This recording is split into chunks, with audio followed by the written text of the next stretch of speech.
గురుగారు నేను కొన్ని ప్రశ్నలు అడుగుతాను, దానికి సమాధానం చెప్పాలా? సమాధానం చెప్తే నాకేమిస్తావు? ఏం కావాలి నీకు? చికెన్ బిర్యానీయా, మటన్ బిర్యానీయా? నాకు అదేం వద్దు. ఇంకేం కావాలే? పెడిగ్రీ. అప్డేట్ అయ్యండి అది రైతా. సరే మొదటి ప్రశ్న, అర్ధరాత్రి అందరూ నిద్రపోయిన తర్వాత ఎందుకట్ట మొరగతా ఉంటావో? మరగడం అని మీరంటున్నారు, దెయ్యాల దగ్గర నుంచి కాపాడడం అని మేమంటున్నాం. నీకు దెయ్యాలు కూడా కనపడతాయా?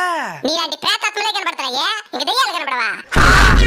సరే రెండో ప్రశ్న, బైక్ లో స్పీడ్ గా పోతుంటే ఎందుకు వెంటబడి కూరికేదానికి వస్తారో? అతివేగం అత్యంత ప్రమాదకరం, దాన్ని చెప్పడానికి వెంట పడతాం. ఎట్టయితే ఏమే, మేము ఉంటామనే భయంతోనైనా మీరు నిదానంగా వస్తున్నారు, అదే మాకు సంతోషం. సరే మూడో ప్రశ్న, మీ కుక్కలందరూ సమానమే కదా, మరి ఎందుకు ఎప్పుడు చూసినా గొడవలు వేసుకుంటా ఉంటారో? మీ దగ్గర నేర్చుకునిందే. మా దగ్గర నుంచా? మీ మనుషులందరూ సమానమే కదా, మరి మీరెందుకు కులమతాల పేరుతో కొట్లాడుకుంటూ వస్తా ఉంటారు? సరే చివరి ప్రశ్న, చిలిపి ప్రశ్న, మీరు పాస్ పోసేటప్పుడు ఎందుకు కాలు పైకెత్తి పోస్తారో? పైకి దిబ్బకి కాలు మీద పడుతుందా?